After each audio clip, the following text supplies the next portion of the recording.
Vamos falar um pouquinho de Pecudei essa semana. Pecudei Primeiro, obrigado mais uma vez pelo convite.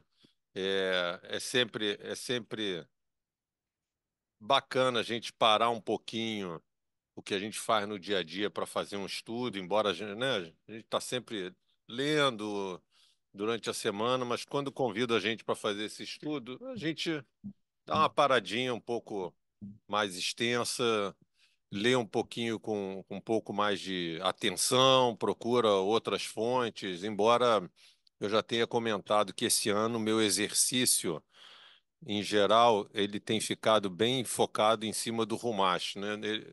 Eu não tenho buscado muitas outras fontes, até porque, como eu ainda não consegui ler o Rumash, todos os itens, todas as partes, todas as observações, sempre tem uma coisinha nova para eu ler, pelo menos desde esses últimos 4 ou 5 anos que eu venho me dedicando aqui a esse encontro que, para mim, é muito agradável e enriquecedor, né? Como a gente diz aqui, toda quinta-feira, importante, é legal a gente sair daqui um pouquinho melhor do que a gente entrou, com mais informação, com mais reflexão, e como todo ano é um ano diferente, a gente sempre tá se renovando aqui a cada quinta-feira.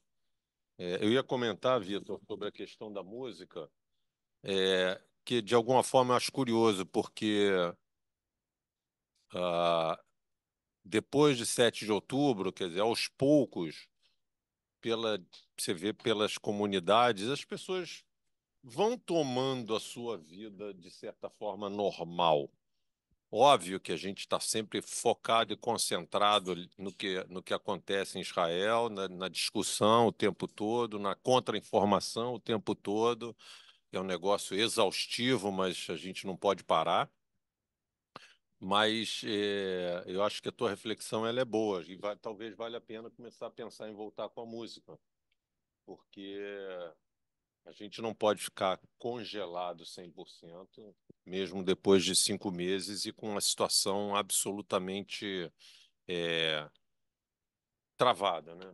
Realmente o negócio lá está travado. A gente gostaria muito que os dois lados, todos os lados sentassem, resolvessem, libera os reféns, faz-se uma trégua, começa a dar uma solução para isso tudo, mas parece que está cada vez mais travado. Não é?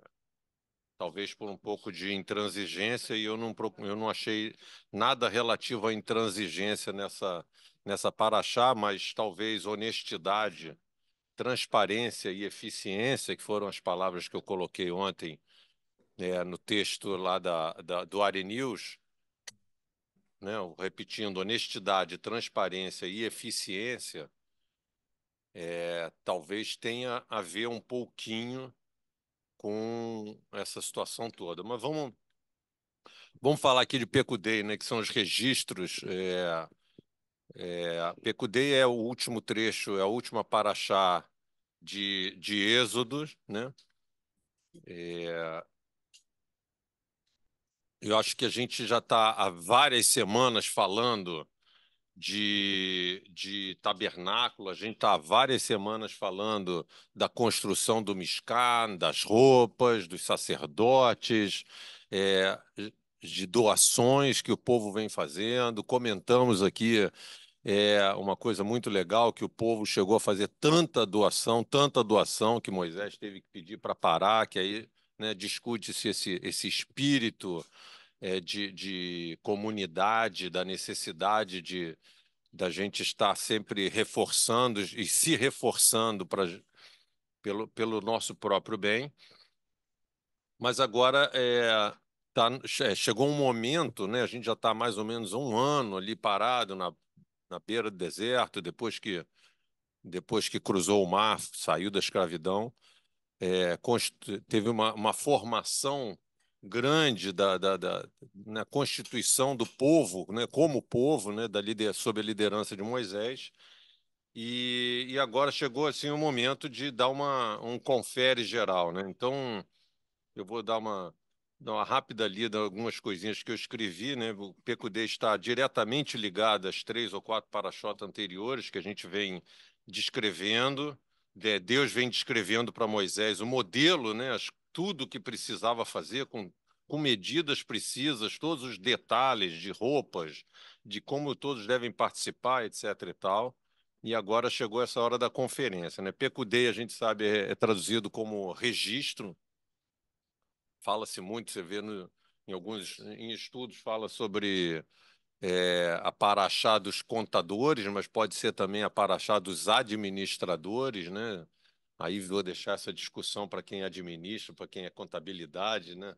É a mesma discussão de engenheiro e arquiteto, talvez um pouquinho, mas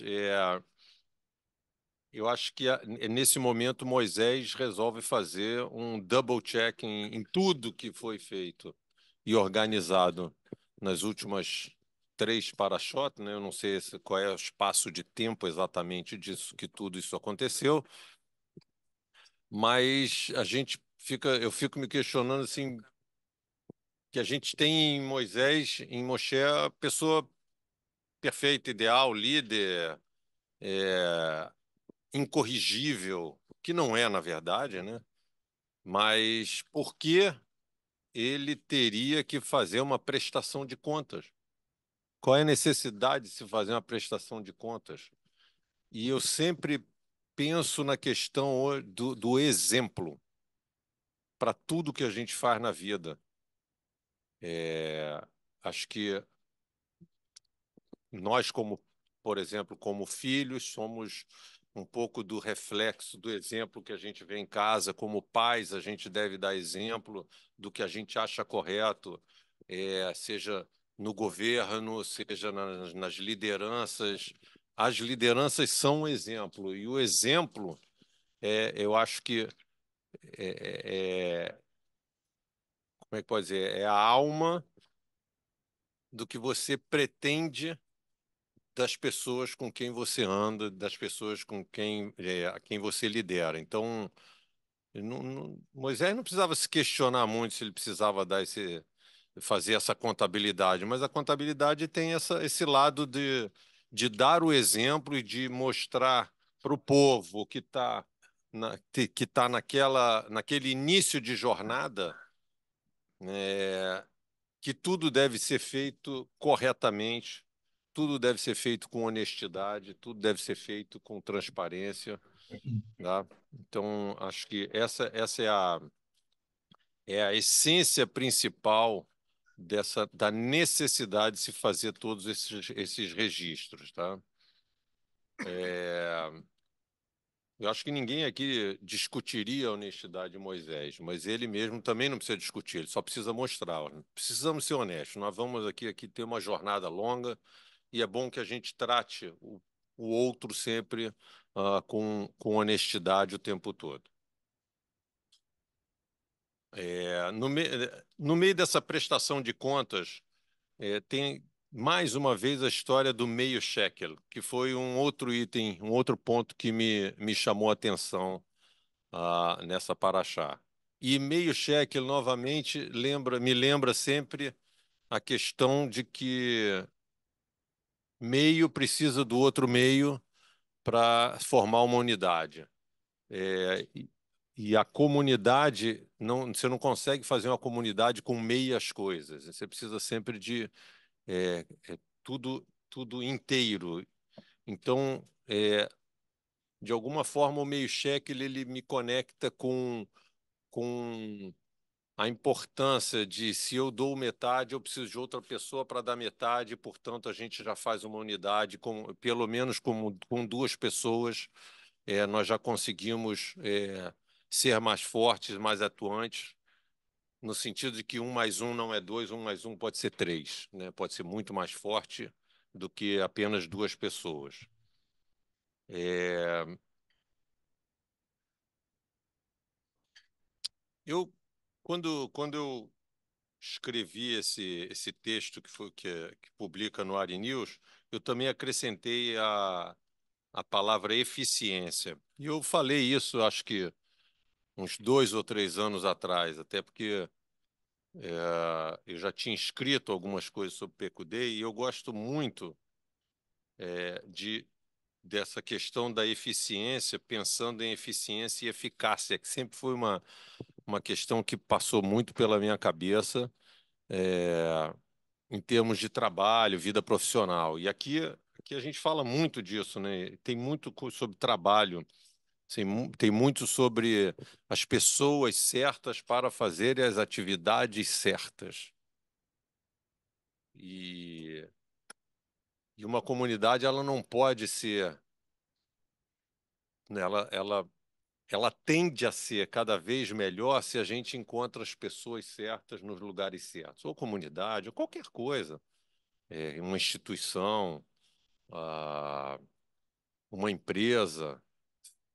E aqui a gente vem descrevendo é, o profissional correto que deveria liderar, que tenha o dom, a arte de liderar e fazer tudo que foi o tabernáculo, as pessoas certas para cada atividade certa. E aí a gente sabe, primeiro, voltando só sobre a palavra honestidade. Honestidade é um negócio que a gente não discute. Não existe meia honestidade. Ninguém é mais. Como ninguém fica meio grávido, não existe meia honestidade, né? Ou você é honesto ou não é. Escorregou uma vez, já está fora da linha da honestidade. Ah, não, eu só omiti. Ok, mas honestidade não se discute. Agora, eficiência. é, Muitas vezes se confunde com eficácia, e aí eu fui buscar alguma informação, primeiro rápida, mas talvez suficiente. Eficiente é fazer algo da forma mais correta possível, no melhor tempo e usando os recursos da melhor forma possível. Eficácia é garantir que as tarefas serão executadas de forma correta. E aí, na área da administração, para quem conhece o Peter Drucker, que é um dos papas da administração, ele tem uma frase que é muito simples: eficiência consiste em fazer certo as coisas, e eficácia consiste em fazer as coisas certas. Ah, interessante. Tá? E aí, na minha opinião, a gente tinha em Moisés um líder eficiente e E eficaz, eficaz. das duas maneiras. É, E aí eu fiz uma reflexão curta essa semana, que é como a gente tem, para dar espaço para as pessoas falarem, a gente fala de administração, talvez a Loriana traga coisas para ela traga outras reflexões, mas eu gostaria de encerrar essa minha primeira participação pensando na questão da construção do Mishkan, do tabernáculo, como uma forma de dar mobilidade para o povo.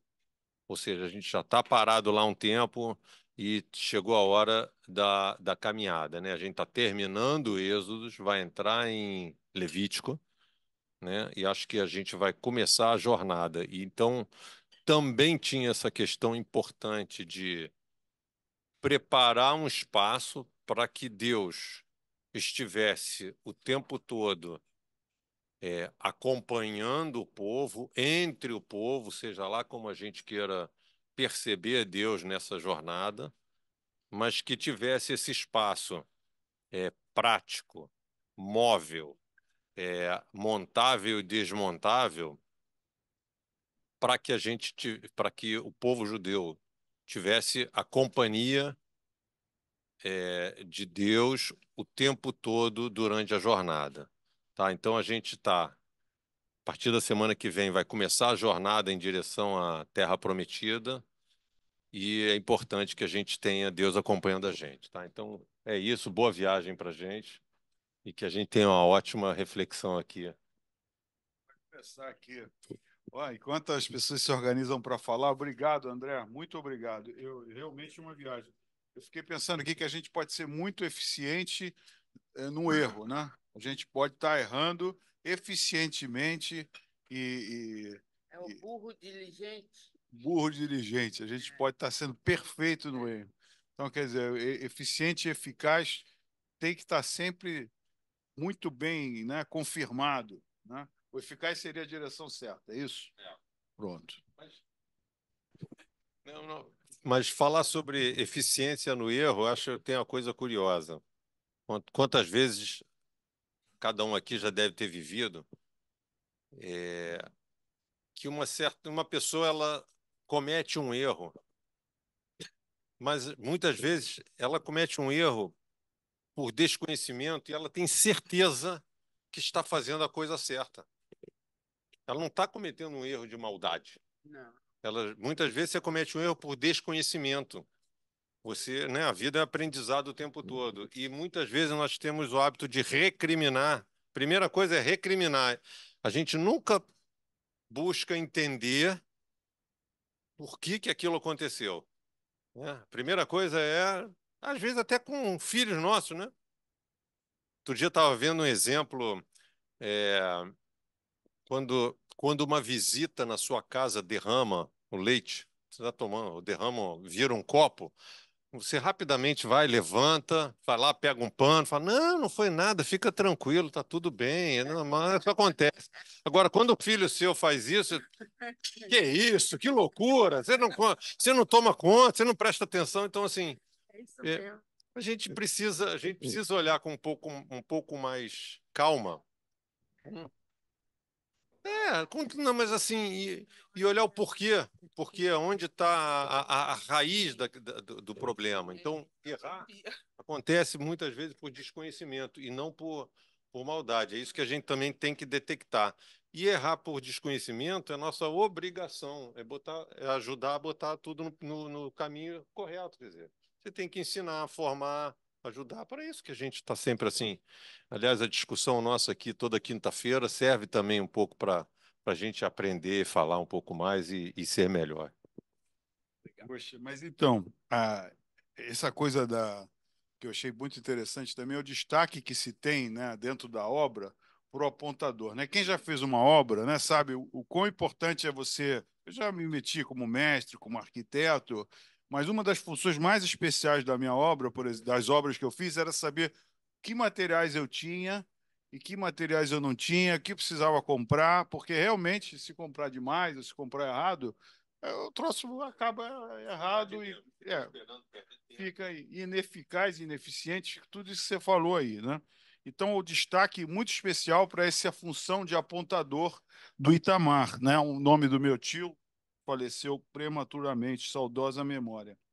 Bom, e a outra coisa que você falou sobre transparência, né? Que eu aprendi aqui nesse Minham, e que gosto sempre de repetir, é que as coisas não só têm que ser honestas, mas têm que parecer honestas, né? E às vezes o parecer honesto para o administrador parece assim, poxa, estão desconfiando de mim, por que que eu tenho que prestar contas? Por que que eu tenho que botar um auditor? Por que que eu tenho que mostrar esse balanço? Por que que eu tenho que fazer isso dessa forma? Porque é assim, as coisas têm que ser honestas e parecerem honestas, porque senão não funciona, né? E aqui, né, sobre Moisés, que realmente é difícil de achar, mas tem uma referência aqui no estudo que Moisés coloca lá no Cora, que ele falou assim: olha, eu não peguei dessa turma aí, eu não peguei mais do que um burrico, né? Ele fala uma hora lá. Quer dizer, não é que ele tinha assim uma nuvenzinha assim, que era tanta doação a ponto de cortar, que mandou parar. E o apontador Itamar era importante. Sim, olha, tudo que foi doado foi empregado, o que não foi empregado está aqui no estoque, estou imaginando, né? O que não foi para o estoque vai ser devolvido, enfim. Então é muito importante isso até para o grande Moisés, que aqui em algum momento ele falou assim, poxa, por que que vocês estão errando comigo? Eu nunca fiz nada de errado para vocês, nunca roubei nem um burrinho, nunca peguei, não falou roubou. Bom, enfim, vamos passar aqui. Andrezão, obrigado aí pelo estudo maravilhoso.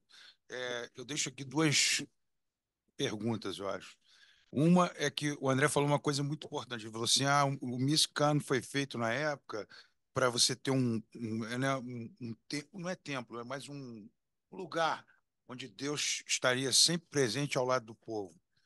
Será que não foi feito naquela época exatamente pela questão de como o povo estava, o estado do povo, ou seja, saído do Egito escravizado, um povo sem, naquele momento, carente de tudo, e eu acho que principalmente de fé, é o que eu acho, assim.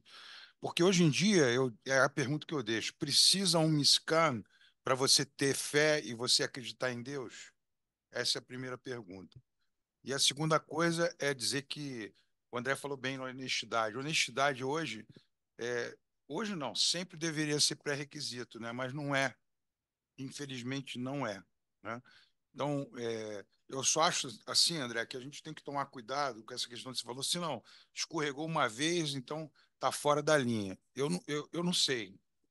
Isso é uma coisa muito complicada a gente pensar, porque você pode escorregar de diversas maneiras e depois você, sei lá, se recuperar. Não estou dizendo de crime, nada disso, um crime grave, alguma coisa assim.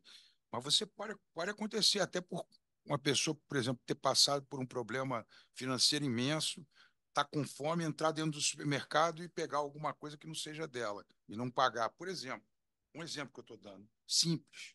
Então, também deixar essa pergunta: será que se você. Porque o isso é inerente ao ser humano. Eu sei, é roubo, mas o roubo aí é que a gente tem que pesar pesar a mão, como se diz por aí. E a questão eu estava comentando com Lorena aqui, quando eu fiz cursos de acompanhamento de projeto, e o Vitor falou uma coisa muito importante. Hoje em dia, existe a figura do controller, né? O que é o controller no projeto? É o cara que controla tudo financeiramente. Ele diz assim, ó, para o project manager: você não pode gastar mais do que isso aqui. Você está gastando, vai ter problema. Nosso projeto vai atrasar, porque esse aqui não vai receber Então, isso é muito interessante, essa questão de. Mas vou deixar aqui com a Lorena, que ela é mestre nesse negócio.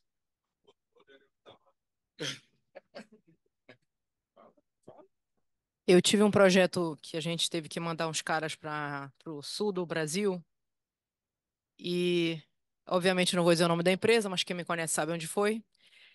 E um dos caras voltou da viagem, fez um serviço belíssimo, portanto foi eficaz, já que a gente está falando de administração aqui, né? Eficaz é fazer o lhe foi proposto. Entreguei, fui eficaz. But ele fez a relatório de despesas, né? Pedido de reembolso, né? Que ele foi para fora, pagou hotel, comida. Loreninha foi lá olhar, tudo certo. Só que tinha uma linha que me chamou atenção. Eu parei naquela linha lá. Casaco, ele adquiriu um casaco na viagem. Até aí, mais ou menos bom, né? Porque sul do Brasil, era no sul do Brasil, Caxias do Sul. É realmente uma cidade muito que pode ficar fria. Mas no mundo atual, e na empresa que a gente trabalhava, era tudo, né, formatizado. Você prevê, né, para onde você está indo. Quando você faz a mala, você olha como é que vai estar a temperatura. Eu dei essa dica: olha, vê como é que vai estar lá o clima, né? Só que ter o casaco não me atrapalhou tanto quanto o valor do casaco. Na época, o que seria hoje, sei lá, R$ 700. Que casaco é esse que custa R$ 700 para o frio de Caxias do Sul, né? Para o frio de Nova York, vamos combinar, né? Aí eu tive que fazer o telefonema que eu não queria ter feito, né? Eu liguei para a criatura. Eu sempre dou benefício da dúvida, né? Olha, eu tô vendo aqui, meu fofo, uma linha de casaco. Você errou em me cobrar ou você errou no valor, né? Porque você não acha que eu vou te reembolsar R$ 700 por um casaco. Ele chefe. É porque realmente fez muito uma virada de frio lá em Caxias do Sul. Você pode até ver nos jornais que foi excepcional. Eu falei, eu fui atrás disso. Mas por que que você compra o mais caro dos casacos? Esse é o meu ponto, né? E na dúvida, liga, né? Tira a dúvida. Ô, chefe, tô aqui desesperado, tá frio pra caramba. Eu falei, tudo bem, vamos fazer o seguinte, então. Você tá com ele aí? Tô sim. Você manda pelo malote, ele vai virar bens e utensílios daqui do Rio, do escritório. Ele é nosso. Como qualquer ativo que tem o número do patrimônio, ele vai ser usado. O teu tamanho é ótimo, que você é large. Os meus meninos aqui do Rio são todos desse tamanho, a gente vai poder aproveitar quando a gente for entrar em data centers, vai ser um barato. A gente vai diluir esses R$ 700 aí em anos a fio. E assim foi. Quando chegou o malote, eu fui ver o casaco, ele era da Ralph Lauren.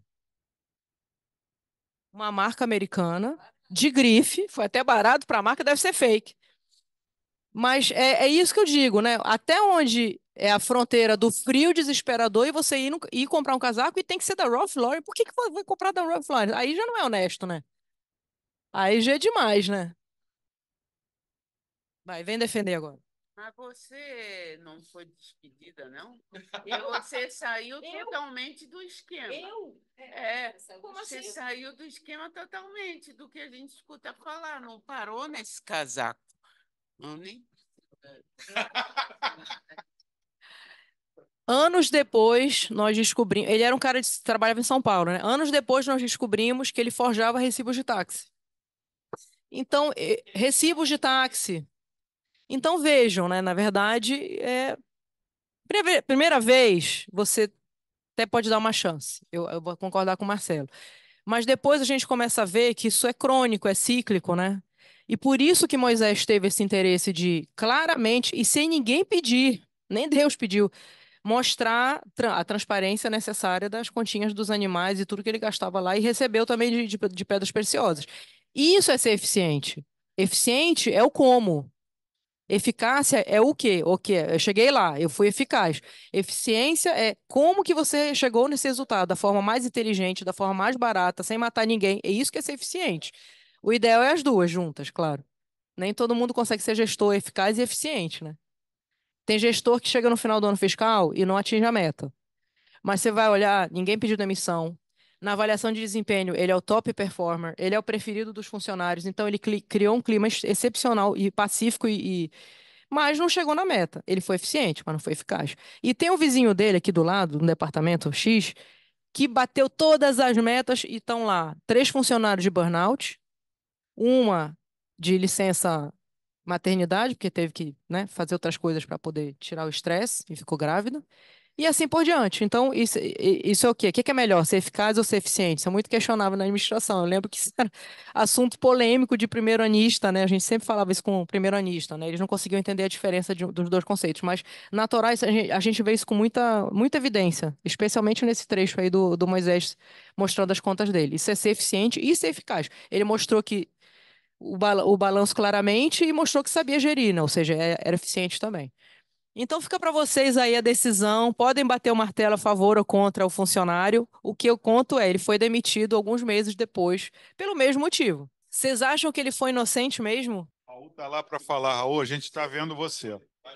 Eu achei bacana você falar isso que nós estamos falando agora, que você abordou isso de prestar conta, e me lembrei assim da questão comunitária disso, né? Isso afeta nós hoje aqui na área, entende? A necessidade, aquela quase fanatismo alemão de ter entre nós que todos confiamos uns nos outros, no entanto, a prestação de conta de quem lida com dinheiro na casa e tudo, que hoje está sendo um pouquinho assim, as pessoas não compreendem tanto, acham assim demais, que nós antigamente nós tínhamos aqui na área, depois de todas as contas apresentadas, mostrava, a gente, o diretor financeiro mostra tudo, tudo tá bom. No fim do ano, chegavam 3 velhos, eu me lembro que meu pai fez parte disso, e tinham que assinar, chamava-se comissão fiscal, mais ou menos isso, o Tribunal de Contas. O Germano deve lembrar, que o Germano já lidou com as contas da área. E eles ainda iam lá assinar que está tudo certo. Ano de 2024, tudo certo. Entende? Exagerado num meio que todos nos conhecemos, confiamos um no outro, mas a parte comunitária é muito importante. Esse esquema que Moshe também, quer dizer, é um exemplo a tomar, né? O que o Moshe fez. Tá? Agora, pulando um pouquinho, eu achei interessante que o Marcelo falou, será que a gente precisa do Mishkan? E eu pensei nisso é, essa semana. Aí a gente recai de novo um pouco naquilo que a gente falou semana passada, que eu disse que onde é que está o limite entre a adoração de idólatra e onde é que a gente sai do monoteísmo abstrato de Abraão, Isaac e Jacó. Porque agora, de repente, a gente precisa de um Mishkan, a gente precisa de um lugar onde está Deus, né? Aqui é explicitamente Deus está, Deus entra, a presença divina entra no Mishkan, sai do Mishkan, não sei o quê, a nuvem. É um pouquinho a gente não deixa de ser uma escorregada, apesar de que, de outro lado, a gente entende que ter um espaço é bom, mas é uma referência. E depois, quando você lê a Haftará de Salomão, no templo dele, não sei se era dentro do templo ou fora, agora já não me lembro, mas tinha um trono de Salomão. Salomão quase que colou naquela autoridade divina do rei, que, na verdade, no judaísmo foi abolida, ou não era nunca para ter existido, e Salomão não chegou a ser explícito, mas Davi e Salomão, agora principalmente Salomão, porque tinha o templo, e aí tinha o trono de Salomão. Compreende? A gente, e na continuidade dos próximos 300 anos, assim, a gente sente sempre essa dualidade quase, a gente escorregando para isso. Só isso que eu Eu ia acho, apontar. Janete, na verdade, minha percepção, tá?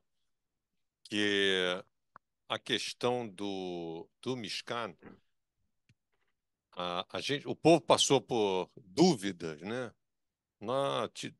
Você tirou a gente aqui do Egito para passar fome, não tem água. Quem é esse Deus? Não sei o quê. Cadê as coisas? Tem bezerro de ouro. Cria-se um monte de situações que a existência, a construção e a existência do tabernáculo, do Mishkan, é, primeiro, é uma forma física, e aí a gente vai tratar entre o físico e o abstrato, mas é uma forma física de dizer, ó, não, tem esse lugar aqui que o cara ele desce aqui de vez em quando numa nuvem e está aqui com a gente. É. Né? Então, é uma forma de ter uma referência constante, 24 horas por dia, né? Saber, olha, ele não está aqui agora, mas ele chega aí qualquer hora, qualquer momento ele aparece aí, porque aqui é o lugar dele para ficar entre a gente. Então, é muito mais criar esse ambiente físico para não deixar margem ao abstrato e novos bezerros de ouro futuro, né, nesse momento de caminhada. É apenas uma percepção minha, tá? A gente tem o Raul, pode entrar, Raul, por favor. Depois do Raul, temos o Editon, Fernanda e Ana. Raul, Oi, tá bom dia, podendo bom falar? dia. Posso falar? Vocês estão escutando? Ó, sim, só um Bom dia. minuto, Richard, põe um pouquinho mais.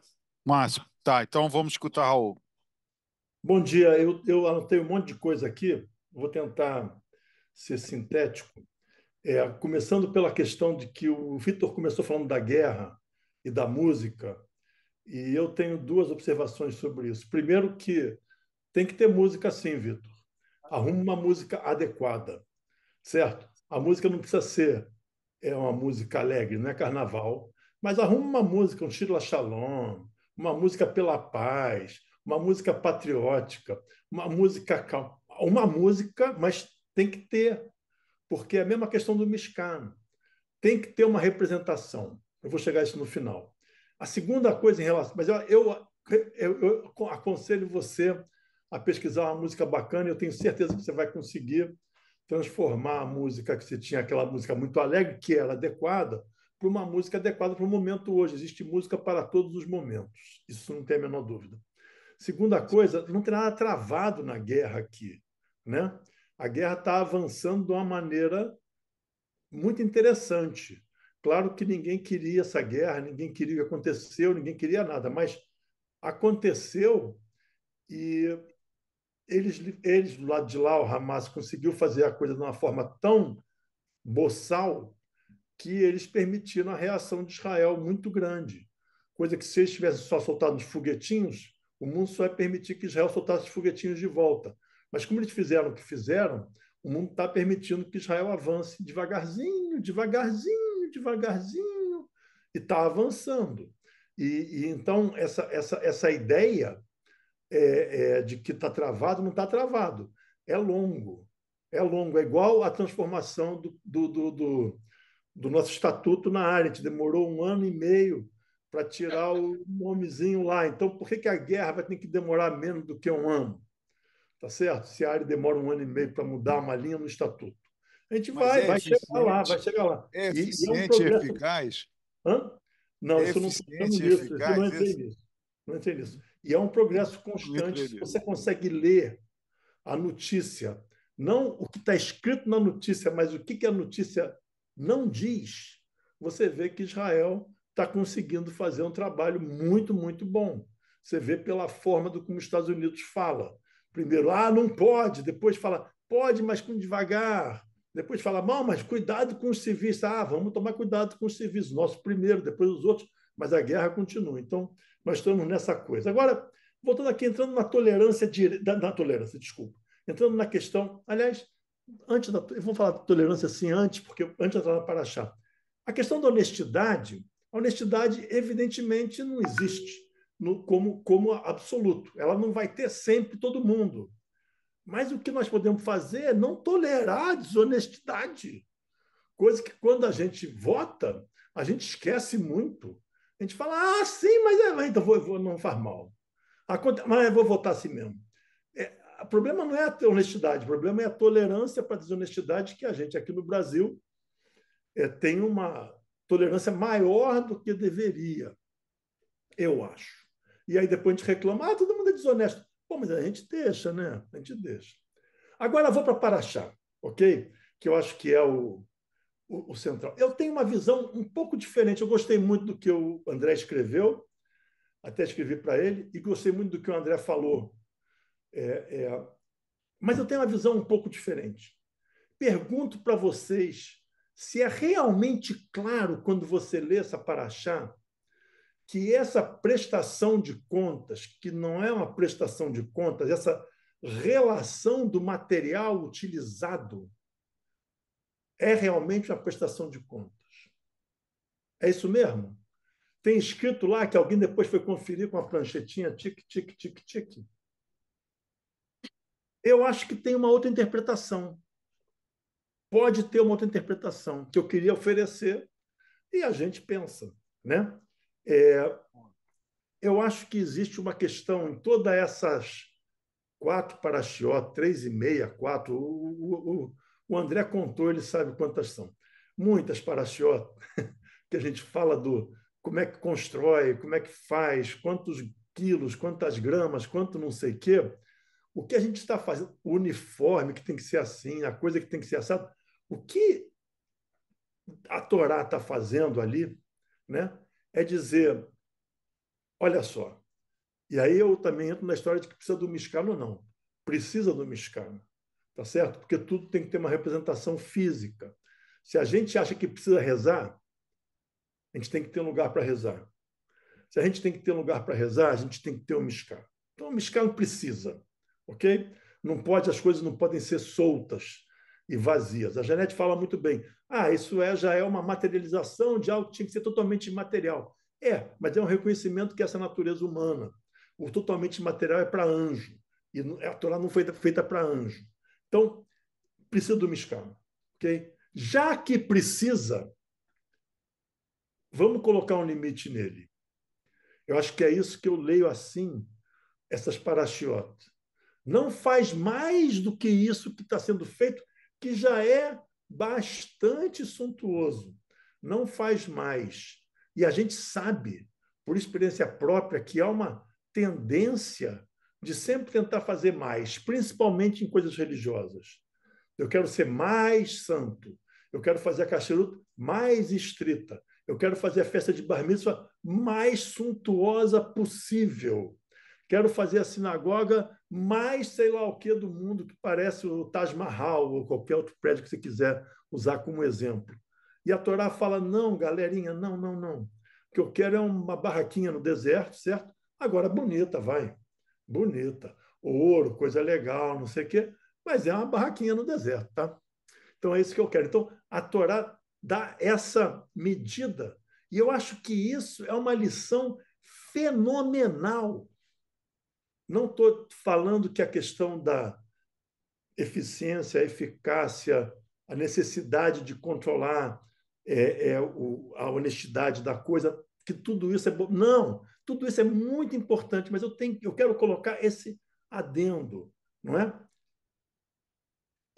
Toda essa definição, para que serve? Para eu falar, basicamente, não é mais do que isso, é isso. Então, Moisés depois pesou e deu lá não sei quantos quilos de ouro. É porque não é para ser mais, é para ser isso, entende? E a gente olha para os prédios e para as coisas que a gente tem no mundo, e no mundo religioso muito, e você vê que a galera esqueceu disso direto. Tem coisas que são absolutamente fora de qualquer proporção e perde o sentido, né? Perde o sentido. Fica uma coisa completamente egocêntrica. Você não está servindo mais a comunidade, está servindo ao teu ego. Eu construí, eu fiz, olha a minha placa, olha eu aqui, tá certo? E não eu servir a comunidade, criar um espaço adequado para que haja a reza, para que haja o culto a Deus, etc, etc. Então, acho que essa questão, eu leio, quando leio essas parashiot, eu penso muito nisso, a questão da coisa adequada. Escrevi para o André de que essa medida que é colocada em tudo é para evitar a soberba, vou fazer mais. Mas também para evitar a mesquinharia. Vou economizar para caramba, vou fazer pequenininho. Vou comprar um casaquinho que não me esquenta. Também não tem que comprar o da Ralph Lauren. Aí eu também concordo. Mas também não pode ser um negocinho qualquer. Tem que ser adequado. Tem que ser adequado. Então, o que a Torá está dizendo para a gente é: seja adequado. Sejamos adequados. A gente tem um café da manhã aqui muito bom. Ele é adequado. Ele não é suntuoso, não é nada. Temos aqui eu estou vendo ao lado do André, um jarro de água colorida que não serve para nada. Já não precisava disso, porque isso aqui, água colorida, não serve para nada, não alimenta, não faz nada. Já é um pouquinho a mais do que precisa. Mas ele, no geral, é super adequado. É o certo. É o certo. Nem um negócio muito rico, nem um negócio muito mesquinho, adequado direito. E a gente precisa disso. Então, acho que a Torá nos dá essa medida e tenta tirar da vontade religiosa e também do poder essa questão do egocêntrico. Você vai para Versailles, você vê lá o Palácio de Versailles, o cara tinha 825 mil quartos, eu não sei quantos. Ele precisava de 2, certo? Um para ele e um para a mulher, quando ele roncava. Então, bastava aqueles outros, para quê? Né? Porque eu posso, porque eu tenho. Você vai nos parlamentos, no Brasil, em qualquer lugar do mundo, os caras têm aquelas... Para que você precisa disso? Precisa de uma sala. Para você deliberar sobre as coisas do Brasil, precisa de uma sala. Não precisa mais do que isso. Mas não, a gente faz a soberba, da soberba, da soberba, da soberba. E a Torá fala, não faça isso. Vai dar errado. E tem dado errado. Bom, basicamente é isso. Eu queria deixar só com uma nota de otimismo que, apesar de toda a desgraça, de toda a aflição, que ela é concreta, real e grande, essa guerra está sendo vencida de uma maneira que vai ser marcante para o resto do futuro, do nosso futuro. Porque estão deixando a gente fazer essa guerra chegar no final, e ela está chegando no final. Talvez mais 2, 3 meses, não sei dizer. Mas nós não fiquem deprimidos e arrume uma música que nem deprima, nem alegre. Valeu, Raul. Obrigado pela sempre mensagem de otimismo. Uma respostinha para o Raul. Quando eu estava falando, não da suntuosidade, não, na questão de Salomão, eu estava falando que Salomão queria meio que se assim, colocar como, digamos assim, um parente de Deus. E na questão do Mishkan da construção, eu não estou nem falando tanto do luxo, que realmente tudo foi exagerado, mas o que me preocupa não é isso, porque você mencionou meu nome, é a presença divina no Mishkan se tornou um pouco física demais para o meu gosto e muito mais física do que os antepassados de Moisés e daquela turma, Abraão, Isaque e Jacó. E Deus era mais abstrato, não precisava de uma casa. Agora Deus está dentro daquela casa, entrava e saía. É essa a diferença que eu quero colocar. Não, obrigado, André, pelo seu modo de tratar o estudo. Vocês falaram muito aí em espaço, lugar e ambiente. Então, eu vou trazer aqui para o lado da arquitetura a discussão. O espaço só se guarda na memória lugares, e lugares são espaços vividos. Então, a gente, quando fala do espaço do Mishkan, da construção do Mishkan, a gente fala na construção sem falar das pessoas. A Janete, mais à frente, colocou já no momento, quer dizer, o rei Salomão com o trono lá, ele lá dentro, né? Então, a discussão das relações. Porque os lugares, você pode ter um templo maravilhoso, uma sinagoga maravilhosa, mas se você não tiver as relações dentro do espaço, Deus vai falar com quem ali, ou vai estar como ali? Ele vai estar sozinho ali? E a gente, né, você mesmo colocou, se Deus está no lugar que foi pensado para ser criado, está entre nós. Então, eu acho que estar entre nós, dentro de um espaço sagrado que foi construído, é a gente pensar nas nossas relações dentro desse lugar. Porque se você fizer um grande templo e deixar ele ali sem ninguém, ou com relações esgarçadas, também eu acho que não vai, entendeu? Como é que se diz? A questão posta ali, ela vai cair por terra também, né? Então, eu acho que é importante a gente pensar nesse ponto também. E outra questão só para finalizar, que a Janete colocou também das contas, né, e tudo mais, trazendo para o dia de hoje, eu acho que a gente também tem que pensar no seguinte, tudo bem, a gente tem que fazer o controle, tem a questão do apontador e tudo mais, mas a gente também tem que pensar no significado dos valores e quando é que a gente vai gastar isso e isso para aquilo. Senão a gente acaba também se perdendo, se ficar muito no esquema só de não, só, é isso, só para isso, não pode ultrapassar, ou tem que ser mais, ou tem que ser menos. Então, acho que tudo tem a ver com o significado, e o significado disso aí tem a ver com as relações que são desenvolvidas dentro do espaço. A gente ora está nessa sala aqui, ora a gente está lá embaixo, a gente pode estar em outra sala, a gente pode estar lá em cima, no espaço aberto, mas o que a gente vai guardar e o que eu acho que a gente traz de valor, o que que são? São as relações que a gente está fazendo, né? Então, eu acho que o espaço a gente tem que pensar nessa possibilidade também, que o lugar sozinho construído, não, você vê um apartamento vazio, sem móvel, sem ninguém lá dentro, você imagina mil histórias. Quando você vai ver um apartamento de alguém que tem lá uma história lá dentro, você pode até perceber que tem alguma história, não é a sua, mas que tem alguma relação. Então, é isso que eu gostaria de deixar aqui. Pode entrar, Léo. Léo, por favor, pode ir. Obrigado.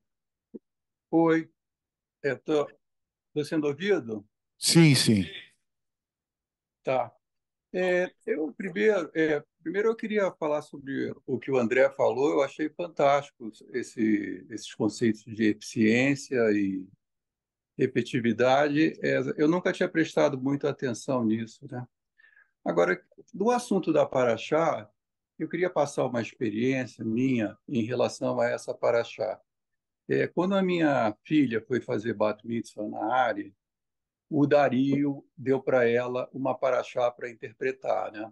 Eu já comentei isso aqui na área algumas vezes, há muito tempo atrás, e ela, com 12 anos, ela estava interessada na festa, né? E ela não prestou muita atenção a paraxá, queria saber dos presentes e tudo, e quando o Dario chamou ela para ela mostrar o que ela tinha interpretado, ela não falou nada com nada, e eu pensei até, poxa, o Dario vai falar para ela, olha, minha filha, você não tá imbuída em fazer um bat mitzvah, eu vou cancelar. Até pensei nisso. Mas o Dario chegou para mim e falou assim, olha só, Léo, faz o seguinte, você interpreta a paraxá, já que ela está pensando na festa, e é importante isso também, você interpreta essa paraxá. E aí eu fui interpretar a paraxá. Na época, quando eu interpretei a paraxá, eram essas vestimentas, alguns utensílios e o efode. E aí eu interpretei que um rabino ou alguma pessoa, um sacerdote, não podia se apresentar na frente de uma sinagoga vestido de short e sem camisa. Então ele tinha que ter uma maneira de se apresentar. E tudo aquilo era uma forma dele se apresentar, um traje bem feito, costurado, com linho e com tranças e com ouro. E assim eu falei para o Dario, eu achei isso. O Dario falou, poxa, a sua interpretação é muito superficial, mas é a sua, tá ótimo. E assim ficou. Passaram-se alguns anos, poucos anos, eu tinha uma operação de coração para fazer. E no dia da operação, eu fiquei muito nervoso, porque era uma operação de peito aberto, eu ia ter que abrir o coração e tudo. E aí, uma das primeiras coisas que eu fiz quando acordei, eu fui nadar. Nadei forte para ver se sentia alguma coisa no coração, não senti nada. E continuei nervoso, fui para a sinagoga. Na época, morava no Flamengo, então fui para a sinagoga de Laranjeiras, do Rabino Berks. E chegando lá, era uma quinta-feira, né? E eu abria o livro da Paraxá, e era o mesmo Paraxá da época da minha filha. E aí, quando eu fui ler, eu vi um trecho muito ligado à minha operação do coração, né? Pelo menos na minha interpretação. Falava sobre o peitoral, eles fizeram correntes trançadas e obras de ouro. Falava tudo isso que ia ser feito do peitoral, as costuras e tudo. E no final do 39:15, vem o 39:21, o peitoral era mantido no lugar, cordão azul, desde suas argolas e tudo. E tal, e o peitoral descansava sobre o trão, como o Eterno ordenou a Moisés. E aí eu entendi o seguinte, que aquela operação que eu ia fazer do coração era como tinha me sido ordenada. E aquilo me deu uma tranquilidade absoluta, porque eu achei, olha, isso aí é uma coisa de Deus. Eu estou usando óculos escuros porque ele é de grau, né? E aí eu fiquei tranquilo, fui para o hospital tranquilo. Meu médico até me visitou de noite. Ele falou: mas Léo, você está tão tranquilo? Você não é um cara tão tranquilo assim. Não, mas eu estou tranquilo. E fiz a operação tranquilo, achando que eu estava sendo protegido por Deus. E deu certo. Deu certo. Estou aqui, isso foi em 2010, estamos em 2024, ainda estou vivo. Estou bem. Né? Vou ter que fazer outra, porque essa operação se faz de 20 e poucos anos, né? É troca de válvula, né? E essa é a experiência que eu queria passar para vocês em relação a como, às vezes, a Torá se comunica com a gente, né? Como Deus usa a Torá para se comunicar com a gente e, às vezes, de uma forma inesperada, né? E agora eu queria voltar para o André. O André falou desses termos eficiência, eficácia, né? E eu encontrei um terceiro quando eu fui procurar, porque eu fiquei interessado. Enquanto o André falou, eu falei, vou olhar isso no dicionário. O que quer dizer eficiência e eficácia? Porque eu nunca prestei atenção nessa diferença. E encontrei um terceiro. Encontrei efetividade, né? E voltando ao André, sobre futebol, eu me lembrei do jogo do Santos e do Flamengo, né? O Santos e o Flamengo foi na época o Santos tinha o Neymar. O Neymar fez algumas jogadas de extrema eficiência. Fez acho que o gol mais bonito da carreira dele nesse jogo contra o Flamengo. Eficácia, nem todas as jogadas do Neymar deram gols. Então, nem todas tiveram eficácia. Mas, pelo menos 2 ou 3 no jogo, ele fez gols. Ele fez 2 ou 3 gols naquele jogo. Mas não teve efetividade. Por quê? Porque, do outro lado, tinha o Ronaldinho Gaúcho. Ronaldinho Gaúcho é um jogador que o Romário, quando definiu os melhores jogadores, quais são melhores que ele só colocou melhores do que ele o Pelé e o Maradona. E iguais a ele, muito poucos. Eu acho que só o Ronaldinho Gaúcho. Então, o Ronaldinho Gaúcho foi um fenômeno. E o Flamengo ganhou. Acho que foi 5-4. O André deve se lembrar disso porque ele é mais ligado em futebol que eu. Está falando. E o Santos perdeu o jogo.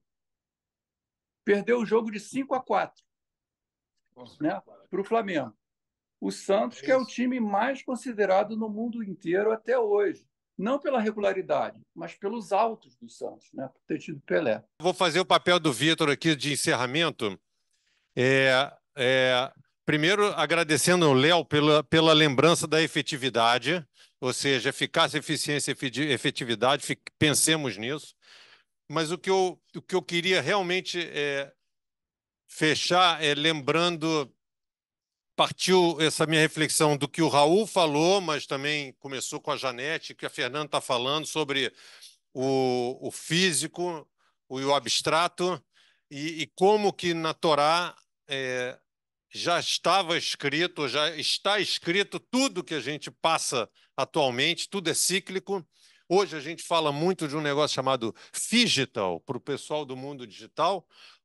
O termo phygital, ela mistura o físico com o digital. Então, outro dia saiu uma matéria interessante sobre lojas digitais que agora estão abrindo lojas físicas durante 1, 2 meses para que as pessoas possam experimentar uma roupa, testar um produto, etc. e tal, porque elas veem na internet, mas precisam dessa relação física para depois comprar.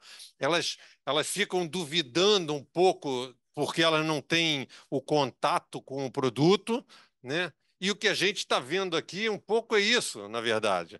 A gente está discutindo o abstrato, né? Vamos chamar do digital, né? E a necessidade de ter algo físico para incorporar e para dar corpo ao que a gente vê de forma abstrata ou de forma digital. Então, vou deixar como desafio para os nossos próximos estudos onde é que a gente vai encontrar inteligência artificial no Rumash, na Paraxá. Bom, Shabbat Shalom para todos.